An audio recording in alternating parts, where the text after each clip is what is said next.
We got to start adjusting the expectations for both of these teams.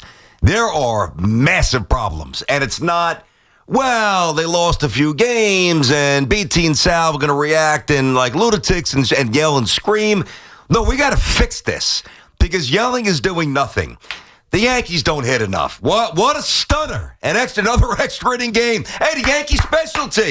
Hey, Yankee specialty. Jump out to a lead, flush it. Loizaga was brutal, and I will get on Boone for a pull on the road not after. Push that to the side, right?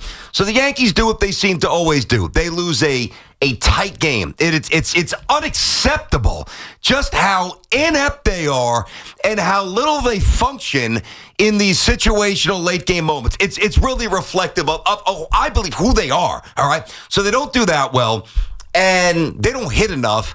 The Mets suddenly don't hit at all. And the Mets bullpen is suddenly a massive problem. So anybody can call up, and we'll take all the calls at 888-808-1019. It's early. You guys sound like nuts. What are you doing? There's a lot of baseball. Yeah, I agree. There is a lot of baseball to go. But that means two things. Not only, it could get better. You know what? It could get worse. So I think that this is more than a funk. I think that this is more than, the dog days setting in a little earlier. The Mets got problems, and the Yankees have problems, period. I'm not sure I'm ready to change the expectations yet, but I have been, like, the anger, it's been beaten out of me by this team, by the Mets in particular. The Yankees it's frustrating. It's been a little bit of a run. At least it's a somewhat normal run. I'm not saying they don't have real issues, because I do believe that they do have real issues. The situational hitting, just the offense being inconsistent, all that stuff. I am actually stunned with the way the Mets have folded here and fallen off a cliff. Like, hitting a rut is one thing. It happens. It's acceptable. Losing 10 of 11 games, getting punked by the Braves for 5 straight games, that is not acceptable. And I'm not sure who they are. Maybe we do need to change the expectations. Maybe you're onto something. I don't know if I'm ready to go there yet. Maybe that's just a part of me that won't. You won't throw the towel in yet? I don't want to believe what I'm seeing here. But I respect part of that. I've been there too. But. Okay, but I went from, for me with the Yankees, I didn't think they were good enough to win the World Series, but I expected them to be a playoff team, win the division, whatever. Now we'll see how that plays out. With the Mets, I fully expected them to be a postseason team, and I still do. Like, if you gave me truth serum, I'd say I believe that, but I don't know how I could confidently say that now. The way that they just continue to find ways to lose games, like, they're going to have to prove it. I've given up all hope. There's no more predictions. No more this team is dead. No more, they're going to be a playoff team consecutive years. Like, they have to prove it. It has gotten ugly here real quick for both these teams. I can't believe how both teams, the parallels, BT, and even last night, both blowing 3-0 lead. Last night was, kind of eerie how similar it was. Yanks up 3-zip, Mets up 3-zip, Yanks pen implodes, Met pen implodes. Just, hey, listen, you're watching the Mets there, Lindor gets up a couple, obviously Mauricio, a big hit. You're even thinking, at that all right. point, though. You didn't feel it. I know you didn't. I know you didn't feel it in that moment like you did, even though Soto didn't deliver the night before late. I know we had the 2-run or the big home run, but I didn't feel it. Like, I'm like, this is going to be a little pop-up. I just didn't feel like that moment was coming for Lindor last night. See, to me, and he rolled over a week later second, so it didn't. To me, the problem is this, right? When I look at, and this to me is a little more specific of the Yankees, okay? Because when we talk about their future for this year and their trajectory and what they might become, right? A lot of the talk is rooted around, well, the division's not that good. American League East is, whatever. American League in general is weak, and that's true compared to the National League. But to me, you think that that's reassuring? Like, I am a staunch believer in, don't tell me what the other teams aren't good at. Show me what we're good at. Right. So I'm going to ask the question again.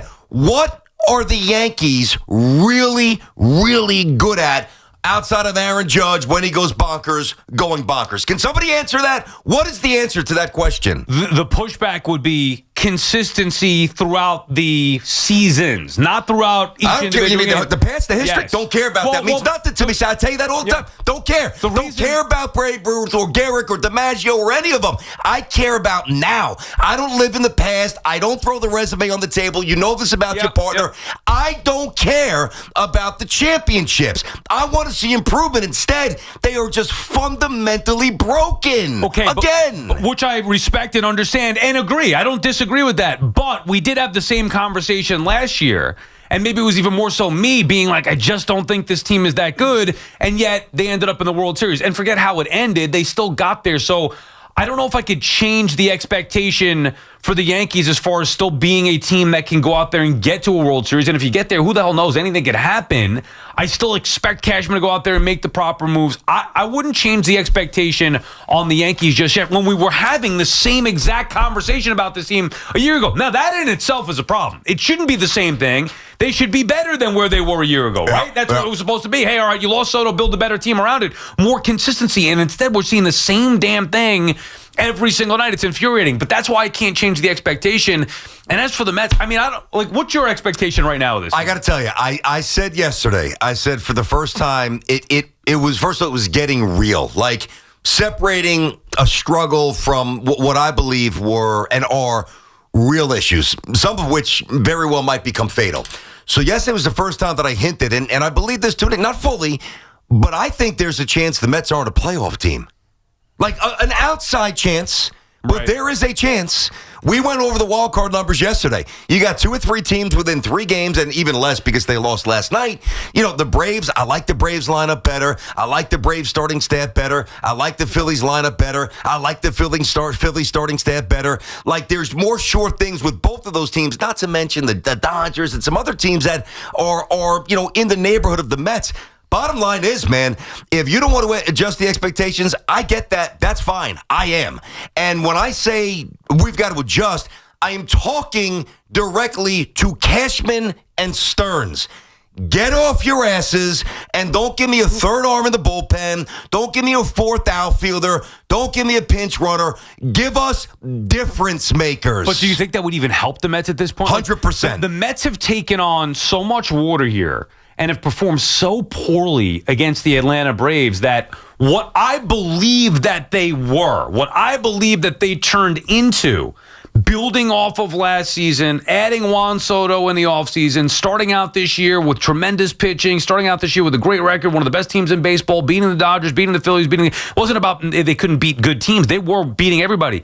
The injuries maybe have just become too much. The bullpen has petered out because the starters, and this was by design, they built the starting rotation that was not built with guys that are going to give you length. Well, guess what? This is what happens. You have an injury or two, fine. Okay, you have some depth. That's great. But you have guys that are going 4 or 5 innings every night. You're going to overuse the bullpen. And the bullpen is either injured, overused, not good enough to begin with. And all those things are rearing their ugly head. Not to mention a lineup that has been consistently underperforming really from day one, whether it be Soto in the beginning, whether it be Vientos, Alvarez not being any impactful players. Now Alonso starting to revert back to form. Like the Mets to me have already ruined what I thought that they had turned into. That's gone now. So the real-time expectations have changed. I still believe they're a playoff team. I still think they have the potential to be a good team, but hard to fight back and say that they're guaranteed to be a playoff team when they've just taken on so much water that I'm not even a big move is not going to help this team. They need a lot more than that. I think the big move would help. Now they got to do it. I mean, whether it's getting a third baseman or Arenado, and to me, Mullins is a good move. Not even the big move that I'm talking about, but I would certainly take it. That'd be a drop in the bucket at this point. Well, he'd help you guys out. I think he'd be good for you. I like Mullins, whatever. But to me, the thing that is, I think, because we talked about all the baseball stuff with the Mets and obviously the Yankees, but pertaining to the Mets here, most disconcerting for me about the Mets now, I don't like their energy. I don't like what they're projecting. They are not emitting the aura of a team. Now, I mean, when you get your face kicked in 10 and 11 games, I get it, and nobody's walking around with the chest puffed out. Understood. But morale, or however you want to quantify togetherness and cohesion and chemistry, they just look off. I think the Yankees have different problems, but I think the Mets they're not connected this year. Right now, they look broken. BT and Sal on the Fan, 888-808-1019, the number to call. Talk about both Mets and Yankees and their continued struggles here over the course of the last 2 weeks. What the hell's gone on with our teams? Our friends at Town Fair Tire remind you that at Town Fair Tire, you always get the guaranteed lowest price on name brand tires from Connecticut to Maine. Nobody beats Town Fair Tire. Nobody. Louis calling from the Bronx. What's up, Louis? What's up, fellas? BT, I'm a Met fan. I'm tired of this team every year against the Braves. This team has no balls. They never did. As soon as they see the Braves, They wet the bed. They're scared of them. I can't stand this team. This team does not belong in New York. These guys do not belong in New York. I understand they're hurting, their injuries, their pitching staff. But you know what? Then you got to bang it out. You got to hit. You had opportunities for the last couple of nights, not to mention the first game in Atlanta that you gave it away. All right? So I don't want to hear about the pitching staff. How about these hitters? How about Lindor again? He started off great. Yeah. Where's Big Pete? Where's Soto? Okay? I want to see these guys. I can't stand this team. They got no balls. Okay? I want teams with balls. I want guys with balls. They see the Braves and they run away. They say, how long is this going on for? Louis, I'm glad you said it because I don't want to hear any crap from guys with balls. Yeah, I'm glad he said it. I don't want to hear any crap from the Mets or SOY or anything like that. But he's right on point. That's a good call right there. Can't disagree. They are not hitting. They are just too reliant on 2 or 3 guys at the top. There is just nothing of significance once you get past the middle of the order. That is a massive issue. Now, it wouldn't be, again, this is one of those rare days where we can kind of intersect the Yanks and the Mets, even though I don't rely on how weak the American League East is as a reinforcement for my belief in the Yankees. But, I don't look at any team in the American League East and say, now, this doesn't make me feel great, but it is the reality of the situation. I don't look at a lineup and say, this team's definitively better than the Yankees. I do, which guarantees nothing at the end of the day, by the way. But I do look at the Phillies, and I do look at the Braves, and I see both of those teams with 2 or 3 more potent bats every night that they roll out. Well, and that's before the deadline, and Dombrowski's going to do something in Philly. The one thing that I wanted to see from this team to show me that they're different was to handle the Braves. Yeah, you've been saying it for a long time. Bury the Braves. And this is exactly why. Because I'm with Louis. I think they're scared. I think they're afraid of the Braves. I don't think this core has the guts to look the Braves in the eye and go toe-to-toe with them and beat them. While as I see the Braves, where they struggle with literally every other team in Major League Baseball, they see the Mets and they play downhill. They expect to beat the Mets. They look them in the eye. They laugh at them. They mock them. They dance around the base pads and flap their wings at the Mets. They continue to unzip, and you know what, on the New York Mets. Time and time again. I've had it. Mercy. And it's the same group of guys outside of Soto, Lindor, Nimmo, Alonso, McNeil. They've been getting punked by the Braves since 2022. Nothing has changed. Louis is spot on. And it doesn't mean that they can't still have a successful season. I know what you're saying. This was symbolic. Yeah. The Braves were 13 games back of the Mets. 13 games back when they met last Tuesday in Atlanta. And the Mets coughed one up, and since then they've lost 5 straight to this team, and now the Braves are closing the gap. The Braves who were otherwise dead and buried, now they're still 8 games back, but... that number's dwindling fast. It went from looking at it was going to be 14. Maybe they're going to be sellers. We thought about the Braves at one point. I know. And they let them off the mat, and they can't beat this damn team. The Rockies beat the Braves before the Mets played them. The Marlins beat the Braves before the Mets played them again. Yeah. So it's there's something lacking with certain guys on this team that it's look no further than how they perform against the Braves. Well, but Sal, this is part of the reason why I knew it wouldn't happen, but I put it out there because I believe it, even though it's obviously a very antiquated mindset because this doesn't happen anymore. That's why the other night I said, who is going to sack up and drill Acuna for the dancing and the gyrations? And he did it in Atlanta. He did it again the other day. And I knew the answer, again, because baseball's changed. But now there's maybe a few teams in baseball that might do that. We know the Mets ain't one of them because the Mets allowed Pete Alonso to get thrown at, and they were laughing at him, and they did nothing about it. I mean, Pete Alonso, in the last couple of years, going back to Buck, has been attacked, with spherical objects at the rate of 95 to 100 miles per hour. Not one Mets done a damn thing about it. That is not guts like, oh, you got no guts, but like the inner workings of the teams. Lift up the hood. What do you have? Honestly, the Mets might not have enough heart, dude. Which is a big problem. Rayanne is calling from Port Washington. What's up, Rayanne? Hey, guys. How are ya? Good. How are you? I got to say something nice before I get into my Yankee conversation. You two are the best. I listen to you every single day, and I just so love to hear you guys on the radio. That's awesome. We So now let's appreciate get that. into the let's get into the not so great stuff. So the Yankees are stinking. I won't say another word. I'll just say stinking. And I'm going to ask for your comments on two reasons why I think they are. Go ahead. Number one, Hal Steinbrenner has us believing that as long as we make it to the playoffs, we're okay. That's good enough. And 3 years ago, I yelled about a statement he made, as long as my minority shareholders are happy, then I'm happy. Okay, so that's the first reason. The second reason is, BT, before this latest contract renewal for Aaron Boone, you said one of the most important things a manager can do is to be a motivator. Yeah. Hello? Yes. Yeah. Hello? Yeah. Okay, I have never been, and this is not a reflection on him personally, Yep. I have never been a fan of Aaron Boone because he's great when they're playing great, but last year, right after the All-Star break, they had another one of their team 3-week slumps, and he can't bring them out of it. He cannot think of a strategy to get them out of their slumps.